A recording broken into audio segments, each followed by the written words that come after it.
নমস্কার প্রিয় ছাত্রছাত্রী, আইটি অফ ইন্ডিয়া চ্যানেলে স্বাগত। Vidyasagar university third semester business এনভায়রনমেন্টে সাজেশন দিচ্ছি এমডিসি পেপার 3 2025 সালের সাজেশন। যারা পরীক্ষা দেবে 2025 সালে থার্ড সেমিস্টার নতুন সিলেবাসে। তো আমি প্রথমেই বলে দিচ্ছি যে এই যে সিলেবাসটা রয়েছে, এই সিলেবাসের যত চ্যাপ্টার রয়েছে মান 5, মান 10 এবং শর্ট কোশ্চেন, প্রত্যেকটার অ্যান্সার তোমরা পেয়ে যাবে। আমি চ্যাপ্টার ওয়াইজ তোমাদের এই পেপারটার অ্যান্সার তোমাদের দিয়ে দেবো, চিন্তা করবে না। আর বই কেনার দরকার নেই, প্রয়োজন নেই, কারণ তোমাদের যদি এরপরেও যদি এক্সট্রা কোনো প্রশ্ন দরকার হয়, প্রশ্নের উত্তর দরকার হয়, সেটাও তোমরা কমেন্ট করে জানাবে এই পেপারটার, ঠিক আছে? তো প্রথমে মান 5-এর জন্য আমরা যেটা পড়ব ইউনিট 1-এর মান 5-এ, সেটা হচ্ছে ব্যবসায় পরিবেশ কি, এর প্রকৃতি ব্যাখ্যা করো। ব্যবসায় পরিবেশের উপাদানগুলি কি কি, মাইক্রো এবং ম্যাক্রো ব্যবসায় পরিবেশের মধ্যে পার্থক্য করো, এবং ব্যবসায় পরিবেশের প্রকারভেদের উদাহরণ সহ উল্লেখ করো। অর্থাৎ প্রকারভেদ লেখো, শ্রেণীবিভাগ করো, প্রকারভেদ লেখো, এইভাবে। তো এর মধ্যে 4টে দিলাম মান 5-এর প্রথম অধ্যায় থেকে, যার মধ্যে 3টে গুরুত্বপূর্ণ সবচেয়ে বেশি, 1-এরটা, 2-এরটা এবং 4-এরটা, ঠিক আছে? তবে অ্যান্সার তোমাদের আমি সবকটাই দেব। পরে মান 10-এর জন্য পড়বে ব্যবসায় পরিবেশের ধারণা, বৈশিষ্ট্য এবং গুরুত্ব ব্যাখ্যা করো, যার মধ্যে বৈশিষ্ট্য ও গুরুত্ব বেশি গুরুত্বপূর্ণ, ধারণা অতটা নয়। ব্যবসায় পরিবেশের অভ্যন্তরীণ এবং বহিরাগত উপাদানগুলি বিশদে আলোচনা করো। এই 2 নম্বর প্রশ্নটা এবং এই প্রশ্নটা সেম, দুটো শুধু তফাৎ এটুই হবে যে 5 নম্বরে আসলে একটু ছোট করে লিখবে, বেশি ব্যাখ্যা করবে না। পয়েন্ট তো সবই দিতে হবে, কিন্তু ছোট ব্যাখ্যা বেশি করবে না, এটাতে অবশ্যই ব্যাখ্যা করতে হবে।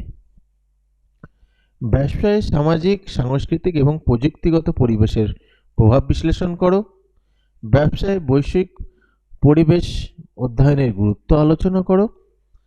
4টে প্রশ্ন দিয়েছি, যার মধ্যে সবচেয়ে গুরুত্বপূর্ণ 1-এরটা এবং 2-এরটা, 1 আর 2 বেশি গুরুত্বপূর্ণ, বাকি দুটো অতটা না। 1 আর 2 তোমরা ভালো করে পড়ে রাখবে। পরের ইউনিট থেকে মান 5 অর্থনৈতিক ব্যবস্থা কি এবং পুঁজিবাদের বৈশিষ্ট্য ব্যাখ্যা করো। আর্থিক নীতি কি, ব্যবসায় পরিবেশে এর গুরুত্ব ব্যাখ্যা করো। উদারীকরণ এবং বেসরকারীকরণের মধ্যে পার্থক্য করো। বিশ্বায়নের ধারণা সংক্ষেপে আলোচনা করো।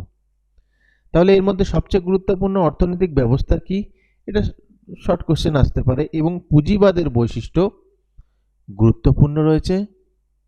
সবচেয়ে এমনিতে সবকটা কোশ্চেনই গুরুত্বপূর্ণ, তবে যেগুলো সবচেয়ে বেশি গুরুত্বপূর্ণ সেগুলো বলছি। 1-এরটা, তারপর 3-এরটা গুরুত্বপূর্ণ এবং 4-এরটা। মান 10-এর জন্য পড়বে উদারীকরণ, বেসরকারীকরণ এবং বিশ্বায়নের ধারণা, গুরুত্ব এবং ভারতীয় ব্যবসা এর প্রভাব ব্যাখ্যা করো। একটি দেশের অর্থনৈতিক পরিবেশে গঠনে মুদ্রা এবং শিল্পনীতির ভূমিকা আলোচনা করো। পুঁজিবাদ, সমাজতন্ত্র এবং মিশ্র অর্থনীতির বৈশিষ্ট্য তুলনা করো। ভারতের ব্যবসা বৃদ্ধিতে এক্সিম নীতির প্রভাব বিশ্লেষণ করো।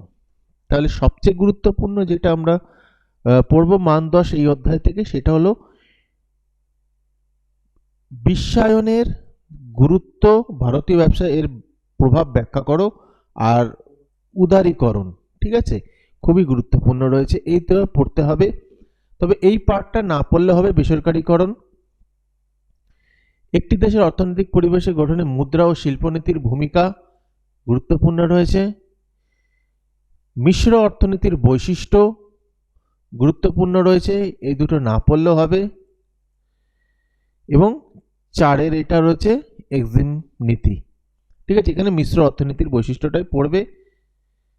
তবে তুলনা যদি দেয় তবে 3টেই পড়তে হবে। তুলনা দিয়েছে, তুলনা দিয়েছে, শুধু যদি বৈশিষ্ট্য দিত তাহলে এটাই পড়তে, আর তুলনা বলেছে যেহেতু, তাহলে তোমরা 3টেই পড়বে। তবে আমি সহজ সরলভাবে এই নোটসটা দিয়ে দেবো, অসুবিধা নেই।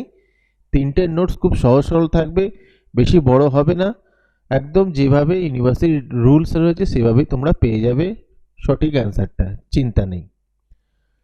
ইউনিট 3 থেকে মান 5 পড়বে রাজনৈতিক স্থিতিশীলতা কিভাবে ব্যবসায় নীতিতে প্রভাব ফেলে। ভোক্তা সুরক্ষা আইন সম্পর্কে একটি নোট লেখো বা শর্ট নোট লেখো। ব্যবসায় নৈতিকতার গুরুত্ব কি, কোম্পানি আইনের প্রধান বৈশিষ্ট্য। এখান থেকে 4 নম্বরটা ভালো করে পড়বে, 2 নম্বরটা ভালো করে পড়বে। মান 10-এর জন্য এই অধ্যায় থেকে পড়বে প্রতিযোগিতা আইন এবং পরিবেশ সংরক্ষণ আইন উল্লেখ করে ভারতের ব্যবসায় নিয়ন্ত্রক কাঠামো আলোচনা করো। ঠিক আছে, পরেরটা হচ্ছে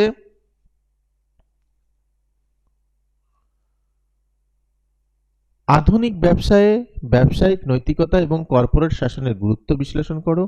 ভারতের ব্যবসায় পরিবেশের গঠনে সরকারের ভূমিকা ব্যাখ্যা করো। একটি দেশের অর্থনৈতিক পরিবেশে রাজনৈতিক অস্থিরতার প্রভাব বর্ণনা করো। 4-এরটা, 3-এরটা এবং 1-এরটা গুরুত্বপূর্ণ রয়েছে। মান 5-এর জন্য পরের ইউনিট 4-এর থেকে পড়বে সাংস্কৃতিক বৈচিত্র্য কি এবং ব্যবসায়ের গুরুত্ব ব্যাখ্যা করো। কর্পোরেট সামাজিক দায়িত্ব কি অর্থাৎ CSR। জনসংখ্যাগত বিষয়গুলি কিভাবে ব্যবসায়িক অনুশীলনে প্রভাব ফেলে। ব্যবসায়িক অনুশীলন গঠনে সামাজিক মূল্যবোধের ভূমিকা ব্যাখ্যা করো। তো 4-এরটা গুরুত্বপূর্ণ, 2-এরটা গুরুত্বপূর্ণ, 4 আর 2টা পড়ে রাখবে। মান 10-এর জন্য CSR এর গুরুত্ব আলোচনা করো এবং ভারতে CSR এর অনুশীলনের বর্ণনা করো। ব্যবসায় আন্তঃসাংস্কৃতিক ব্যবস্থাপনায় সাংস্কৃতিক বৈচিত্র্যের প্রভাব বিশ্লেষণ করো। জনসংখ্যাগত বিষয় এবং সামাজিক প্রতিষ্ঠান কিভাবে ব্যবসায়িক সিদ্ধান্তকে প্রভাবিত করে তা ব্যাখ্যা করো। সামাজিক মূল্যবোধ এবং টেকসই ব্যবসায়িক অনুশীলনের মধ্যে সম্পর্ক আলোচনা করো। তো 4-এরটা গুরুত্বপূর্ণ এবং 1-এরটা গুরুত্বপূর্ণ। পরের প্রশ্ন মান 5-এর জন্য ইউনিট 5 থেকে টেকসই উন্নয়ন কি, এটি কেন গুরুত্বপূর্ণ। ব্যবসায় উদ্ভাবনে প্রযুক্তির ভূমিকা ব্যাখ্যা করো। সবুজ ব্যবসায় অনুশীলন কি, উদাহরণসহ ব্যাখ্যা করো। বিশ্বায়ন কি, এটি ব্যবসায় কিভাবে প্রভাব ফেলে। তো এখানে অনেকগুলো কোশ্চেনই গুরুত্বপূর্ণ রয়েছে। 1 নম্বর, 2 নম্বর, 3 নম্বর গুরুত্বপূর্ণ রয়েছে, পরপর 3টে গুরুত্বপূর্ণ। মান 10-এর জন্য পড়বে ব্যবসায়িক কার্যক্রমে প্রযুক্তিগত অগ্রগতির প্রভাব বিশ্লেষণ করো। সবুজ ব্যবসায়ের ধারণা এবং পরিবেশগত টেকসইতায় এর গুরুত্ব ব্যাখ্যা করো। ভারতীয় ব্যবসায় বিশ্বায়নের সুবিধা অসুবিধা আলোচনা করো। পরিবেশগত সমস্যাগুলি সমাধানের টেকসই উন্নয়নের গুরুত্ব ব্যাখ্যা করো। তো এখানে সবচেয়ে গুরুত্বপূর্ণ যেটা রয়েছে সেটা হচ্ছে 2-এরটা, 3-এরটা, 4-এরটা। এইগুলো ভালো করে পড়ো। প্রত্যেকটা চ্যাপ্টারের আমি এই পেপারটার অ্যান্সার তোমাদের আমি অবশ্যই দিয়ে দেবো, চিন্তা করবে না। মান 5, মান 10-এর দিয়ে দেবো এবং শর্ট কোশ্চেনেরও অ্যান্সার তোমরা পেয়ে যাবে এই অধ্যায়টা, এই পেপারটায়। তাই বই কেনার কোনো দরকার নেই, রেগুলার তোমরা এই পেপারটার নোটস পাবে। ভিডিওটা ভালো লাগলে লাইক কমেন্ট শেয়ার করে দিও।